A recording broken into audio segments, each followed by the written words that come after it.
Good morning, Zion Baptist. Again, it's a great day to be alive, great day to come before you um, via YouTube, social media. And I'm praying that God is continuing to bless you in these difficult and uncertain days. I'm also praying that as we continue to find our way through of everything that is going on with COVID-19 protests and um, social justice, those things, that you are not becoming anxious or anxiety is not starting to set in. Because, like I said, I think it was Tuesday on our Bible study call, that even though COVID 19, the pandemic, and protests are going on, our world as we once knew it has been shaken up, some for the good, some for the bad.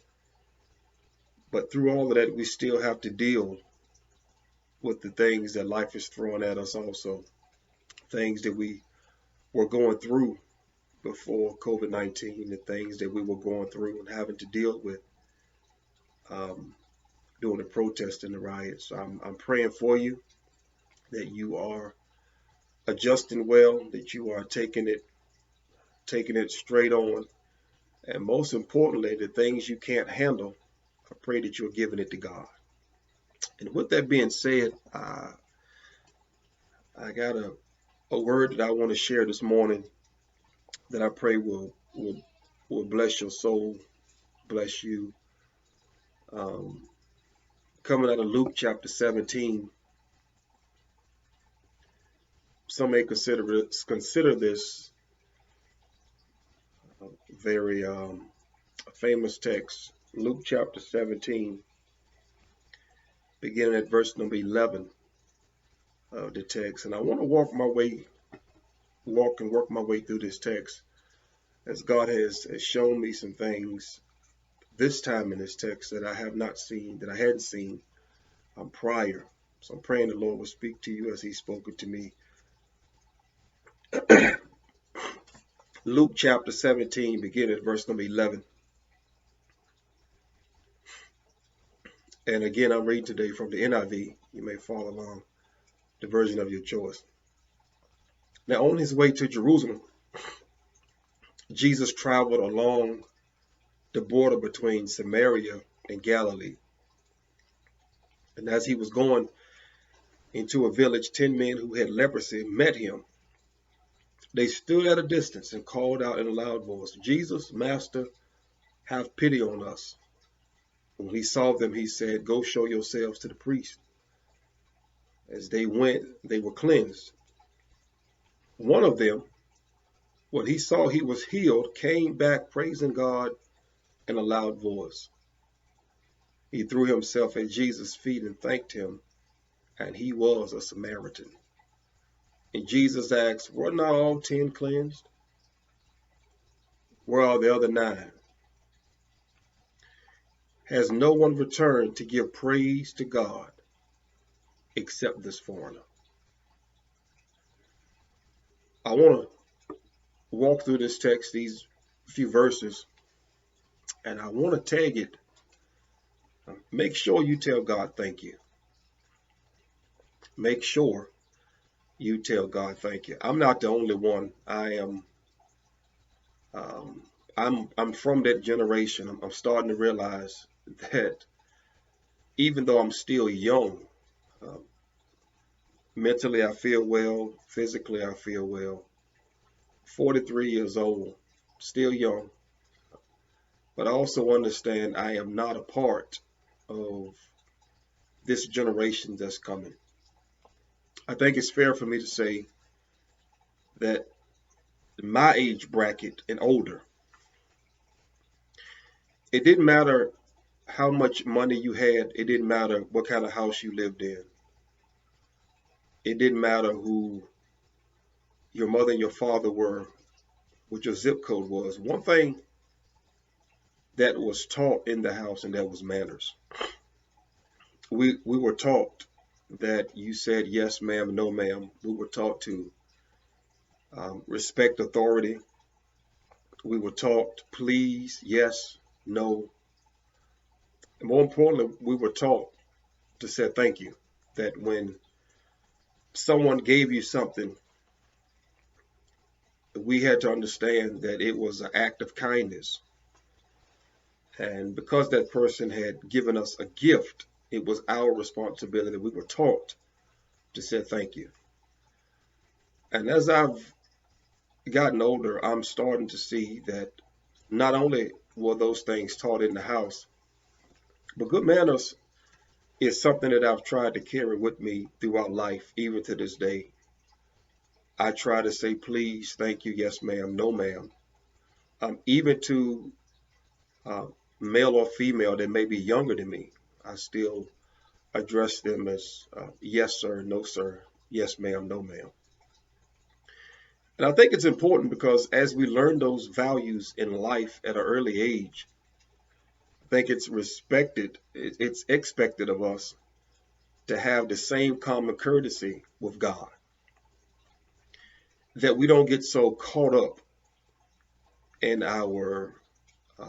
our status. We don't get so caught up in our title.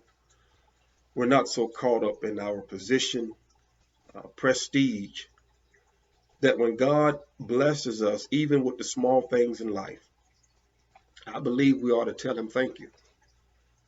That there is something um, that we must do to show our appreciation to God. You can't give God enough money to show your appreciation to the things he's done for you in life. All we can do is give him our praise and give him um, our thankfulness, show him how thankful we are, especially verbally. We look at this text, and there's two things that happen here that I want to spend the rest of the time on. Jesus is on his way, he's traveling, him and his disciples. And the Bible tells us that 10 men approach him from a distance with a loud voice.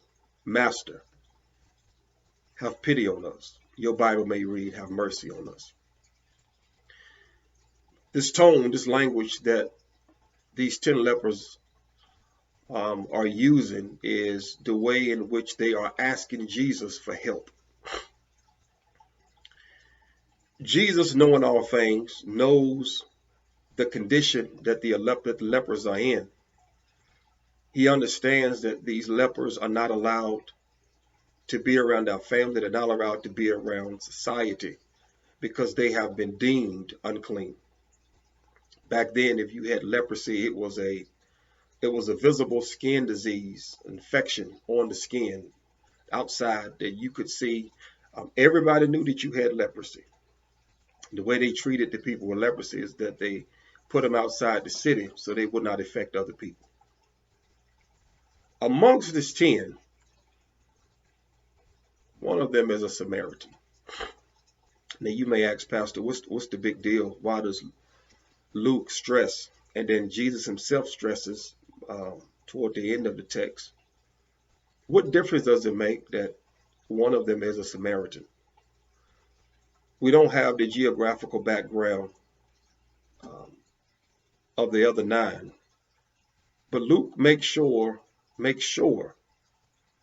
that he identifies the one that is a Samaritan as a Samaritan.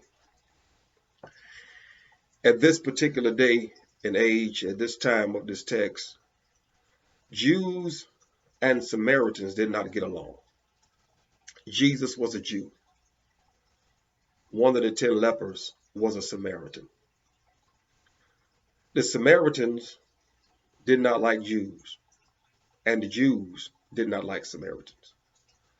I think this is very interesting that Luke records this because Jesus, based on society and the issues that is going on, some may argue with me on this, and that's fine. He has the right to bypass the Samaritan because of the law, because of the disagreement that the Jews and the Samaritans had. And I won't bore you with that today. Jesus has the right to ignore him, as does the Samaritan has the right to ignore Jesus. But I want to talk about the Samaritan first. The Samaritan, even though he understands that Jesus is a Jew, he sees his opportunity to get healed. The first thing I want to point out is that, when you're in a desperate situation, you could care less who it is that blesses you. You may not like a certain group of people. You may not like a certain people, where they're from, who their mother and their father are.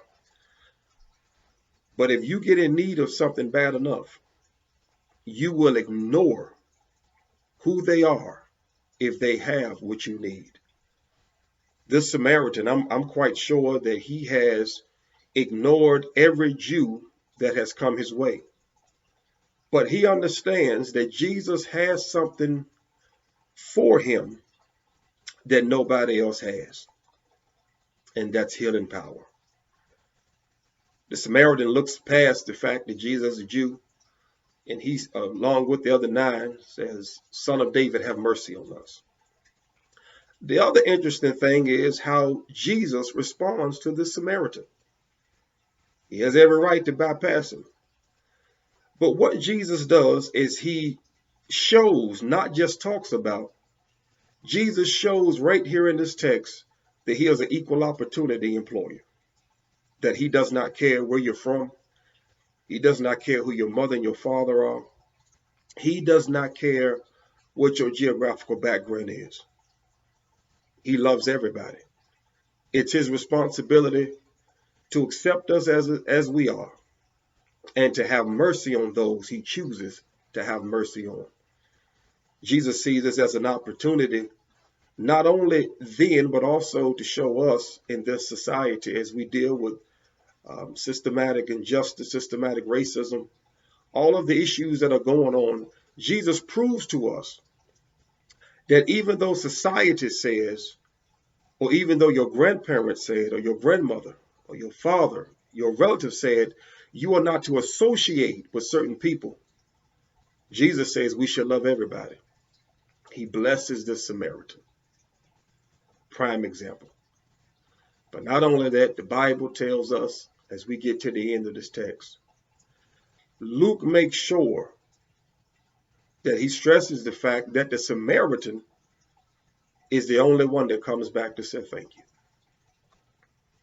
I want to stress to you today, Zion Baptist,